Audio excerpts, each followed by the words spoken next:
Hello again everybody, welcome back again di Bitcoin Update. Dan di video update hari ini saya mau tambahkan sekaligus analisis untuk Ethereum. Nanti kita akan bahas secara detail, mungkin agak di tengah menuju ke belakang. Reasonnya adalah karena Bitcoin juga masih konsolidasi. Akan tetapi saya merasa tetap perlu memberikan update karena suatu saat nanti pasti akan ada movement yang impulsif, which is kita harus preparation. Kira-kira nanti jika terjadi breakout kemana, jika terjadi breakdown kemana gitu ya. Jadi saya rasa tetap harus memberikan update, terutama buat teman-teman viewers yang masih baru.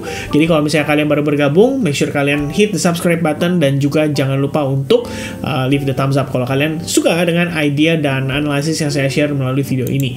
Anyway guys, sekaligus pengen remind sedikit untuk teman-teman yang mungkin mau bergabung di advance group pada periode bulan November. Reminder ya, teman-teman yang baru bergabung, welcome aboard. Kita bakal ada live session atau lebih tepatnya webinar pada hari Jumat nanti tanggal 3. So make sure kalian luangkan waktu. Mungkin kita akan webinar di saat momen-momen mendekati NFP ya, atau bahkan setelah NFP ya. Jadi bakalan seru banget. Mungkin market akan ada movement yang cukup signifikan. Nanti kita bisa bahas sama-sama pada saat webinar tersebut. So welcome aboard once again. And today kita bakal review sedikit ya untuk posisi Bitcoin-nya. Sejauh ini Bitcoin masih dengan konsolidasi area range yang sama yang saya mention di previous video. Jadi memang intinya kita belum tahu ya apakah di sini dia akan breakdown, apakah di sini dia akan langsung breakout. Yang pasti selama struktur masih bullish, do not ever counter the trend. That's it teman-teman. Oke. Jadi kalau kita lihat progres dari Bitcoin sendiri, sebenarnya saya merasa Bitcoin tuh masih fine. Cuma karena tadi kenaikannya diiringi dengan Bitcoin dominance, saya rasa banyak altcoins yang malah jadi cenderung memerah ya. Jadi kalau kita lihat dari posisi di sebelah kanan layar sini, saya ngelihat rata-rata ini udah mulai memerah. Ya mungkin teman-teman bisa lihat nggak? Wah sayang sekali nggak kelihatan ya. Oke. Saya drag ke samping dulu seperti ini. Nggak terlalu pengaruh juga ya, karena change-nya di sebelah kanan teman-teman. Alright, ya intinya lebih kurang seperti itu ya. Jadi memang di sini kelihatan sudah mulai memerah ya untuk altcoins-nya. Meanwhile Bitcoin sendiri yang masih hijau di sini, beserta beberapa altcoins yang mungkin ikutan hijau ya, seperti XRP misalkan di sini. Nah untuk case-nya Bitcoin sendiri, kalau kita ngelihat ini adalah batas range atas dan range bawah yang sudah saya mention di previous video. Jadi memang sebenarnya kalau kita ngelihat progress di sini, Bitcoin itu hanya konsolidasi ya di antara range 34.800 dan range 33.400 dolar. Kalau kita zoom in pada pergerakan time frame seperti 1 jamnya, yang saya lihat adalah seperti struktur ya, membentuk semacam yang namanya ascending triangle pattern. Mengapa demikian? Karena kita punya higher low, at least yang sudah terbentuk. Ya, kalau misalkan di sini kita akui sebagai higher low juga, sebenarnya nggak salah gitu, karena kalau teman-teman lihat di time frame 1 jam, at least strukturnya sudah berkata demikian ya. Per high point di sini berhasil di breakout, teman-teman bisa lihat harga kecenderungan naik ya, walaupun dia sempat turun beberapa kali, tapi saya rasa ini semua wajar-wajar aja karena pada dasarnya demand zone sendiri itu ada di level ini, yaitu di kisaran $34.000 dan masih bertahan dengan baik. Jadi tidak ada tekanan jual yang mampu membawa harga Bitcoin lebih rendah daripada level 34.000, at least sejauh ini. Jadi kita nggak tahu nih, maksudnya mungkin besok ya memasuki market yang sudah mulai banyak news event, terutama pada saat malam ya kan, dimana besok akan ada FOMC ya, press conference, lebih tepatnya jam 1 pagi, dan saya rasa itu bakal ngasih pengaruh banget lah untuk market. Dan mungkin kita ngelihat market hari ini konsolidasi ya, rata-rata mungkin menunggu ya apa yang akan disampaikan oleh Jerome Powell pada saat press conference besok. Jadi mungkin itu bisa menjadi idea kenapa ada baiknya kita mungkin di sini lebih bersabar sedikit ketimbang kita harus gambling gitu ya, menebak nih kira-kira FOMC press conference dia bakal ngomong apa dan efeknya seperti apa ke market.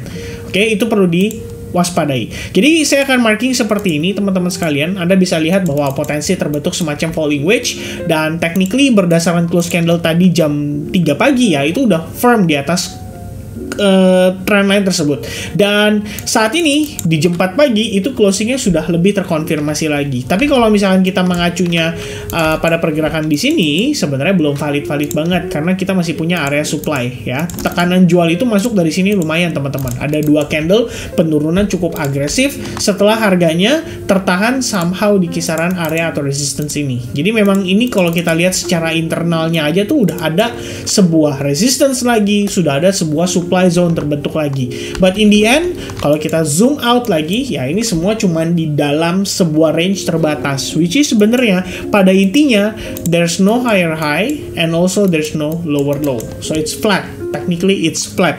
Dan altcoins sebenarnya kemarin sempat dapat kesempatan pergerakan cukup signifikan. That's why kalau mungkin teman-teman yang ada lihat yang Instagram saya ya, saya beberapa kali post yang menurut saya MVP ini ya. Kita punya XMR atau Monero. Well, technically we are still inside the falling wedge ya. Ini saya masih follow up dengan baik. Kemudian ada Chainlink sempat profit, but then dia balik lagi ke area break even, tapi ketahan sebenarnya di atas trend line, which is sebenarnya bagus juga gitu ya. Dan saya personally masih ada ongoing hold position Solana dan masih di hold dengan baik karena memang overallnya idea saya ketika ngelihat Solana itu adalah closing time frame 4 jam di atas area SNR ini menurut saya bakalan bagus banget untuk memberikan kesan impulsive movement pada pergerakan Solana berikutnya menuju ke next target di high point ini ya. Mungkin kita lagi nggak bahas Solana, tapi teman-teman jadi tahu ya, maksudnya selama Bitcoin di sini posisinya masih bullish ya kita maintain aja position yang kelihatannya masih bisa kita pertahankan dan kita manfaatkan untuk dimaksimalkan gitu ya. Tapi ada beberapa yang sudah terinvalidasi. For example di sini saya ada posisi sebelumnya di Arbitrum dan dia tampak membentuk rising wedge. Jadi begitu tadi Bitcoinnya turun sedikit aja, ini Arbitrumnya turunnya lumayan teman-teman ya. Alhasil saya exit pada saat dia break dari rising wedge gitu loh. Untungnya sebelumnya saya sempat secure beberapa persen ya, istilahnya beberapa portion lah untuk take profit gitu ya. Intinya seperti itu teman-teman. Dan ada beberapa yang trade yang baru diambil, kayak sebelumnya kita ada sempat entry di Avalanche setelah konsolidasi ya 1 harian lebih kurangnya, akhirnya terpaksa harus exit pada saat break dari trend line ya. Ini sini by the way nggak full hit stop loss, tapi kita bisa manage transaksinya untuk minimalisir resiko tersebut. Dan masih banyak lagi. Ada beberapa yang sebenarnya secara struktur itu bullish banget. For example, Cyber. Ya, ini juga salah satu yang saya sempat mention di Instagram. Bahkan saya kagetnya ya, terkejutnya. Ternyata ada beberapa orang yang lihat story itu terus beranikan diri loh untuk eksekusi hanya berdasarkan informasi dari story. Jadi saya agak mengerikan juga ya. Istilahnya kalau misalkan teman-teman nggak tahu gimana update-nya, itu apa kabar gitu loh, dan itu bisa bikin orang nyangkut mungkin ya. Ya teman-teman mungkin boleh lah kasih komentar atau pandangan kalian seputar bagaimana sebaiknya, apakah saya harus share semacam update di Instagram juga, atau mungkin ya udah lebih baik jangan sama sekali gitu loh, karena malah jadi resiko buat sebagian orang ya. Dan masih ada banyak lagi seperti Worldcoin. Di sini struktur masih bullish, oke banget, nggak ada chart damage sama sekali pada saat proses koreksinya. Kemudian ada Thorchain atau Rune yang juga sama-sama masih strong bullish gitu ya. Jadi kalau misalkan teman-teman punya beberapa koin yang mungkin kalian lihat secara price action masih bullish di altcoins-nya, nggak apa-apa, follow up aja. Itu adalah advantage yang kita bisa dapatkan ketika Bitcoin cuman konsolidasi. Biasanya money flow ketika Bitcoin lagi konsolidasi itu cenderung pindah ke altcoins, dan itu adalah good news-nya. Alright, so posisi saat ini, kembali ke Ethereum sedikit, ya kita bahas Ethereum aja.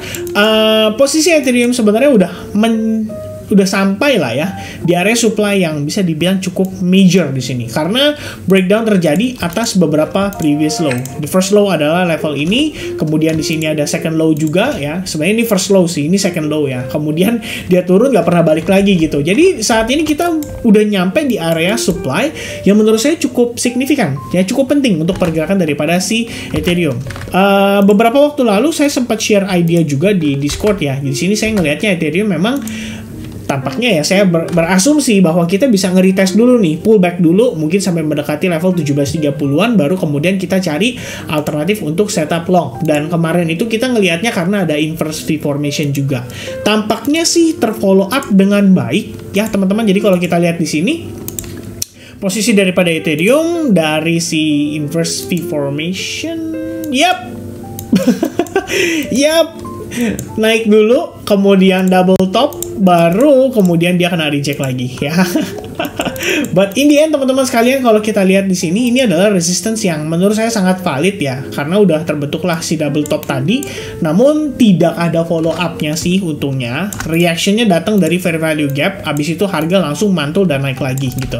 Jadi ini memang merupakan level fair value gap yang kita coba untuk antisipasi, karena pada level tersebut juga terdapat SNR time frame daily. Jadi memang kalau misalkan harga bisa balik ke situ dan sebenarnya menawarkan opportunity berupa candle confirmation untuk kita entry setup di long, malah lebih baik gitu ya. Tapi selama Ethereum sebenarnya ya, kalau menurut pandangan saya sih, selama Ethereum nggak break dari SNR yang terdekat di sini lah, di kisaran 1760-an, maka sebenarnya fine-fine aja. Ethereum masih bisa nanjak lagi. Bahkan saya bisa lihat di sini bahwa proses yang terjadi pada Ethereum bisa diasumsikan sebagai proses building order dari bigger players. Jadi kita ngelihatnya di sini tampak seperti dia konsolidasi aja, mungkin membentuk triangle, mirip-mirip lah ya dengan situasi dari Bitcoin. Tapi pada intinya adalah dia sedang create base. Ya, create base itu adalah seperti membuat sebuah building order. Kalau kita bilang bahasa building order itu, jadi bigger players tuh cicil beli teman-teman. Mereka nggak mau kelihatan secara signifikan ya. Antara cicil beli atau dia cicil jual. Intinya kedua